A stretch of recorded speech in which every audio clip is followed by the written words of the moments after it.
Tadi saya cerita bahwa sekarang ini saya aktif membantu Yayasan Kasih Anak Kanker Indonesia. Setiap hari saya bisa melihat bagaimana anak-anak dengan kanker dirawat, diasuh, ya, kemudian melakukan aktivitas di rumah-rumah singgah yang ada di bawah pengelolaan Yayasan Kasih Anak Kanker Indonesia. Ada yang bertahan, ada yang menyerah, ada yang didukung oleh lingkungan sehingga dia bisa sampai hari ini menghirup udara di dunia.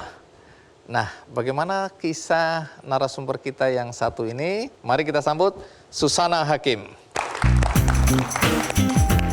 Bu Susan. Iya, Bang. Apa Andi. kabar? Baik. Silakan duduk. Bu Susan, tadi waktu Anda masuk ke panggung ini, kenapa harus dipapah? Ya, sebenarnya karena kaki saya bisa berjalan tidak pakai tongkat. Tapi kalau untuk ada kabel atau ada undakan, saya harus ekstra hati-hati gitu. Keseimbangan segala macam karena kaki saya dari lutut sampai kira-kira segini, sampai sini itu sudah ada titanium. Jadi memang dipotong gitu satu bonggol ya, satu bonggol. Kemudian ini disambung lagi dengan yang asli gitu. Jadi langsung seperti ini. Tulang Anda diganti dengan titanium. Titanium. Dan yang sebelah sini jatuh di garasi tahun 2018. Ini juga jadi di plat ya, di implan juga. Jadi nyambung dari sini ke sini titanium juga. Gitu. Oh, jadi pernah dioperasi, tulangnya diganti titanium, itu karena kanker? Karena kanker. Karena kanker, Ya. tapi kemudian jatuh dan harus dioperasi lagi, Yes. dipasang titanium lagi? Iya, karena memang tidak bisa berdiri, tidak bisa berjalan, karena memang dokter bilang ada keretakan dan juga ada patah, seperti itu. Jadi Anda didiagnosa kena kanker kapan? Itu tahun 2015. Jadi sebenarnya 2014 sudah mulai diperiksa di Balikpapan ya. Saya Anda sekarang tinggal di mana? Stay di Balikpapan, Kalimantan Timur. Terus? Tapi saya asal dari sini. Kemudian setelah itu tegaknya diagnosa itu 2015. Ya, setelah itu dibilangnya osteosarkoma, itu kanker tulang seperti yang Niwa tadi bilang bahwa itu biasanya anak laki-laki di bawah umur 17 tahun. Lah ini kok? Iya, saya waktu kena itu umur sekitar 40-an.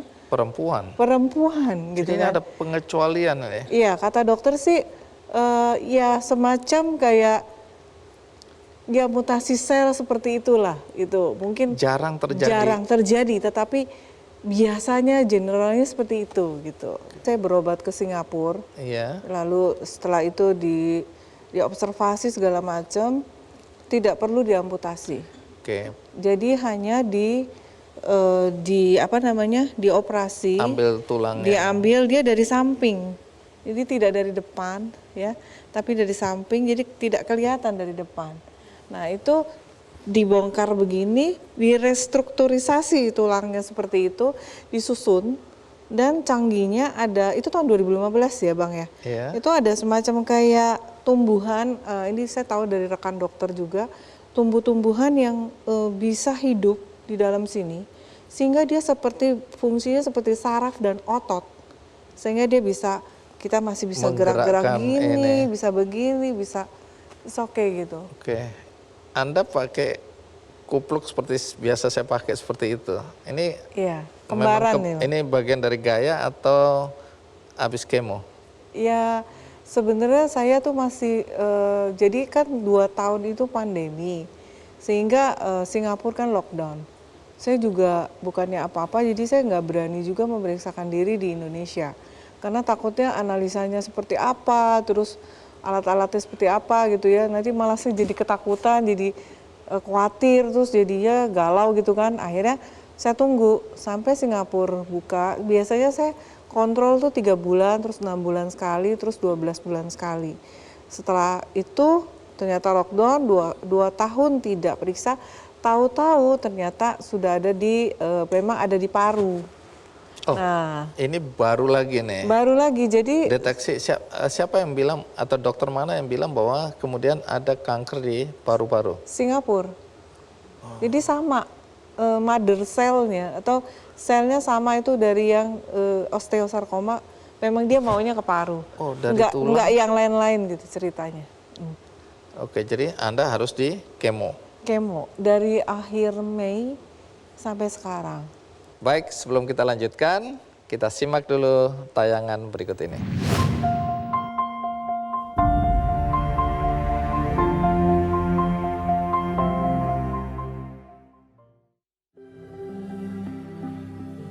Dukungan keluarga membuat Susana kuat.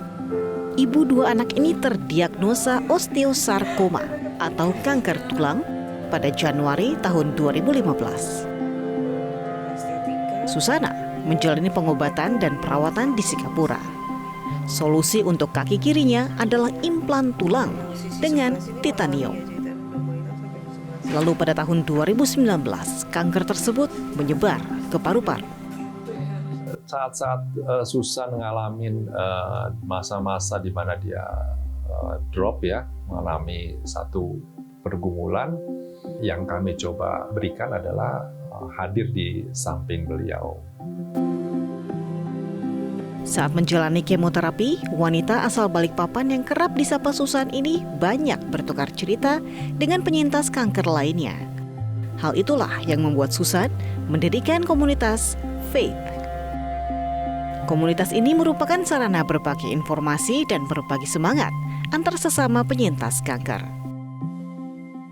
Komunitas Faith mendirikan rumah singgah di Jakarta, diperuntukkan bagi penderita kanker yang memerlukan perawatan panjang. Selain itu, Susan juga aktif dengan komunitas penyintas kanker Samantha and Friends di Balikpapan. Di komunitas Samantha and Friends ini kita saling mendukung satu dengan yang lain, kita juga sharing gitu ya.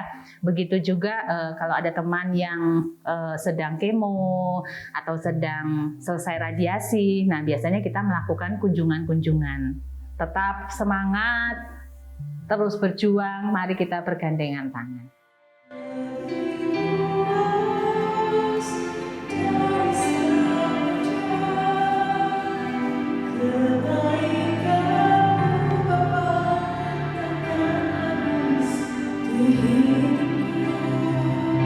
Menjadi penyintas kanker tak menyurutkan semangat Susan untuk menjadi berkat bagi sesama. Susan masih aktif dalam pelayanan di gereja sebagai guru sekolah minggu, mengajar musik, dan menjadi workshop leader. Ada satu perkataan beliau yang membuat saya terharu. Dia berkata, "Pak Pendeta, saya ini kan sedang sakit, tetapi saya jangan dikasihani. Saya masih ingin tetap melayani dan memberikan sebisanya menurut kekuatan saya pada saat ini." Wanita kelahiran Jakarta 23 Juni 1968 ini juga tetap aktif dan menunjukkan dedikasi dalam pekerjaannya. Saya bangga gitu bisa bekerja dengan dia. Di tengah segala penderitaan dia tetap memperhatikan orang lain gitu. Dan dia tetap membackup kami, bahkan di saat-saat dia sudah agak baikan dari masa-masa pengobatan kemo, dia bisa call, telepon kami, gimana, apa yang bisa dia bantu gitu. Itu yang membuat saya merasa dia benar-benar pemimpin yang patut diteladani gitu. Susan sadar akan pentingnya berasuransi dan bersyukur asuransi yang dimilikinya dapat meringankan biaya pengobatan kanker yang dideritanya.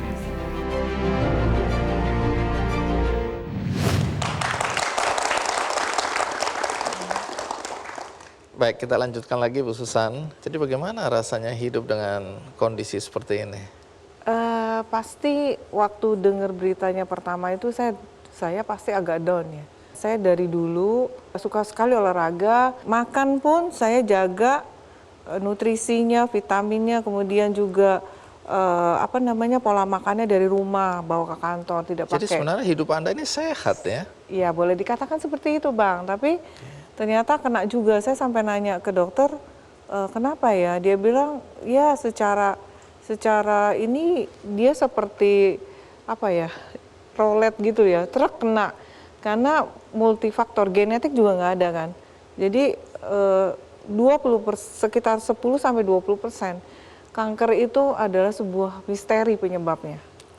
Multifaktor penyebabnya. Dokter saya sendiri yang saya nggak nanya, dia bilang, setiap manusia punya sel kanker. Tinggal ya pemicunya atau memang Tuhan izinkan itu terjadi.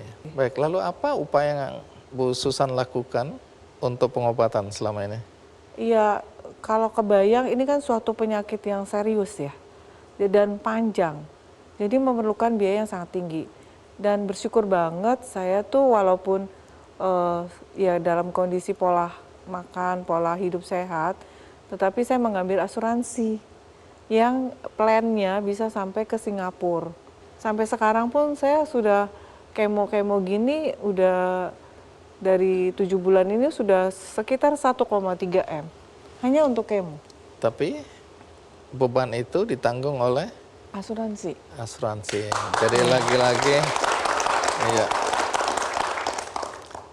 Nanti kita akan lanjutkan lagi cerita, karena selain tadi faktor biaya mental, tapi bagaimana Anda mengatasi ya. Tadi Anda kan sempat bilang ya kita berserah pada Tuhan, tapi pasti ada langkah-langkah konkret yang Anda lakukan untuk membuat Anda mampu bertahan, tetap semangat ya. Kenapapun juga keluarga pasti juga mengalami tekanan ya. Nah, Iya. nanti Anda cerita apa dampak-dampak yang ditimbulkan dari seseorang yang terkena cancer atau kanker terhadap dirinya sendiri maupun terhadap keluarganya. Tapi kita rehat sejenak, saya akan segera kembali. Anda marah sama Tuhan nggak awal-awalnya? Tuhan, saya tuh udah melayani Tuhan. Udah, ya maksudnya pola hidupnya benar segala macam. Udah kerja juga oke lah gitu ya, ke keluarga juga harmonis. Kenapa sih gitu?